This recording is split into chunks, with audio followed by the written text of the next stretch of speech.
Take a look at the first shot of The Good, the Bad, and the Ugly. I love this shot. We fade in on an establishing shot of a ragged hillside out somewhere in the mythic West. Out here it looks like everything's far away, but then Sergio Leone, the director, plays a trick on us. As the cowboy leans into frame, the extreme long shot abruptly and surprisingly turns into an extreme close-up. We thought for a moment that we were totally alone, but it turns out that the frame line hid something that was only inches away from us. Now, this sort of thing actually happens throughout The Good, the Bad, and the Ugly, and not just to the audience, but to the characters too. In this scene, Blondie and Tuco, thinking that they're alone in the wilderness, stumble right into the middle of a Civil War encampment with thousands of men in it. Surely they should have heard the din of all those soldiers, but because it was beyond the edge of the frame, they failed to detect what was right in front of them. For me, this encapsulates the way that most people watch movies. Because they're only looking for the story, they miss the film. And as popular films go, The Good, the Bad, and the Ugly provides a great example of the range of things that film can express besides a story. In fact, I'd say that The Good, the Bad, and the Ugly makes a compelling case that film might be at its best when it's telling no story at all. So I'd like to show you one scene in particular, take it apart, and demonstrate how Leone uses editing and music to turn 2.5 minutes of just standing around into some of the best cinema ever made. The famous scene in question is often called the trio, and it comes near the end of the film. For over 2 hours of film leading up to this point, Blondie, Angel Eyes, and Tuco, also known as the Good, the Bad, and the Ugly, have been chasing each other over, under, around, and through Sergio Leone's Fantasyland reimagining of the Wild West during the American Civil War, making and breaking alliances, backstabbing, and guns blazing their way through the rather ridiculous plot. And it all comes down to this. At the center of a massive Civil War cemetery, they'll have to gun each other down for the grand prize, a big pile of gold buried in one of the graves. They take their positions in the three-way standoff, and then, for 2.5 glorious minutes, they wait, and nothing at all seems to happen. In terms of plot, you might be justified in calling this scene pure excess. But whatever this moment may lack in narrative content, it abundantly makes up for in the creative exploration of form. Take a look.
killed. When'd you unload it? Last night. You see, in this world, there's two kinds of people, my friend. Those with loaded guns, and those who dig. You dig. Where? I let that clip play a little long just so that you could find out about Tuco's gun, but for the purposes of this video, let's just consider the 2.5 minutes of film between this shot and this shot. Certainly the whole thing could have played in this extreme long master shot, but thankfully Leone decided to fill in the gap with one of cinema's more thrilling visual cadenzas.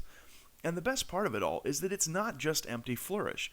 This scene has a total of 65 shots, and each one of them serves a purpose.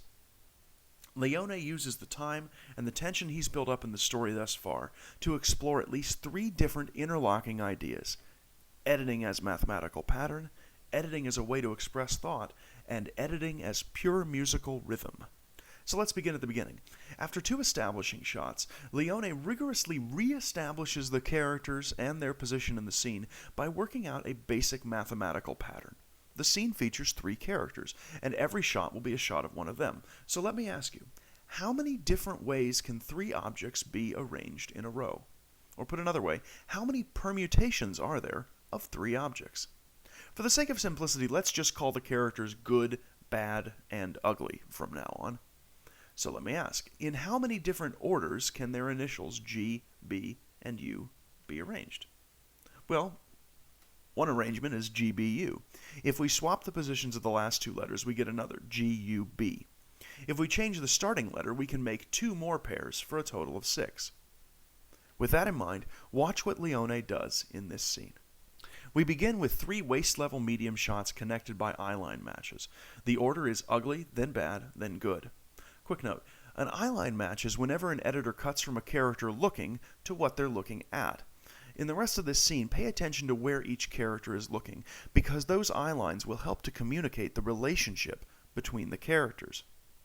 Next, we see 3 over-the-shoulder shots which re-establish the scene's spatial relationship. Good looks at ugly, ugly looks to bad, and bad looks at good. Then we see each man's weapon in close-up, B, G, and U. By the way, by this point, the natural sounds of those birds cawing in the background have disappeared under Morricone's music. Then we get 3 medium close-ups, U, G, B, also following eyeline matches, and then 3 tight close-ups, G, B, and U. Having explored 5 of the 6 permutations of these 3 figures, Leone inserts a kind of punctuation shot before moving on to a new pattern in the editing. So let's take a look at that new pattern. Over the next 25 shots, he will use editing to both foreshadow and to give us insight into what the characters are thinking.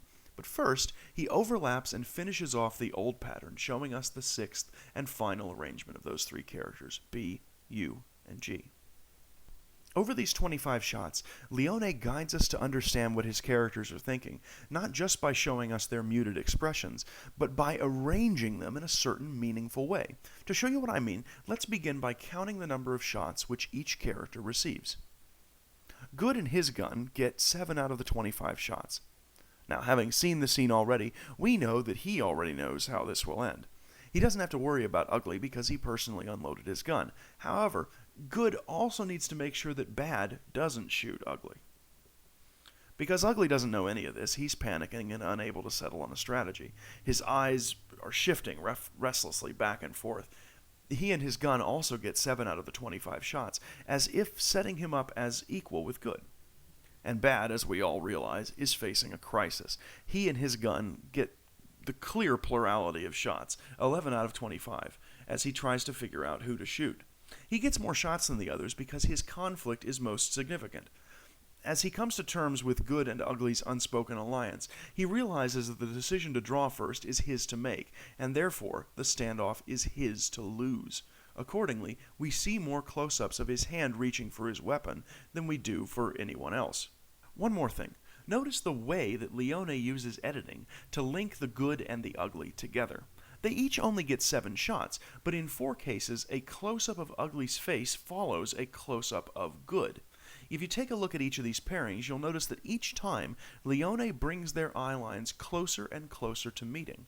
By the end of this series of 25 shots, they're looking directly at each other.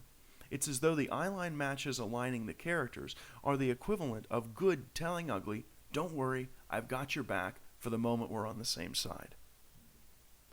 Also notice that the camera is placed almost directly on top of the axis of action drawn between good and ugly, so that when their eye lines meet, they seem to be looking straight ahead at the camera. Bad, on the other hand, is caught between them, and he has to look back and forth, which enhances and reinforces his nervousness. All in all, I'd say that this scene comes about as close as editing can to giving us a picture of what a character is thinking about. Then, along with the music, the editing gets slightly faster. The next 7 shots move us into extreme close-ups, still emphasizing the eye line between good and ugly, and still emphasizing Bad's hand about to go for his weapon. And then we get 9 more shots, much faster. We see Bad's gun again, and a repeat of the same extreme close-ups as before. At this point, the editing has transcended space and thought and moved into the realm of pure rhythm. With the cuts coming faster and faster and the music blazing away, we've reached an apotheosis of pure rhythm and the necessary climax of the scene. The only way for it to end is for someone to fire, and so that's what happens. 6 shots bring it all to a close. We see Bad's head moving and drawing his gun in extreme close-up. Then we see Ugly's head moving and him drawing his gun in close-up. Then we see Good beating them all. He only needs 1 shot. He fires in medium shot. And then we see the result of this 3-way standoff all the way out in extreme long shot. In these last 6 shots, the editing pace immediately decelerates, and simultaneously the camera distance, which has gotten closer and closer throughout the scene, pulls back out to where it was at the beginning, creating a perfect bookend. To close, I'd just like to remark that editing is the art of creating relationships between shots. Most frequently, these relationships are spatial and temporal, which is to say that most cuts in narrative cinema establish the layout of the space where the action takes place, and they also give an impression of the flow of time. Indeed, during the trio from The Good, the Bad, and the Ugly, the eyeline matches between the characters continually re-establish the layout of the space, while the sheer accumulation of shots gives us a sense of the flow of time. But as we've seen, that's not it. Editing can also, in this instance, create mathematical sets, generate images of thought, and even aspire to the rhythm of music. And so I ask you, what else can editing do? As with all aesthetic questions about film, we can never really know for sure what else will be until artists discover it. Thank you very much.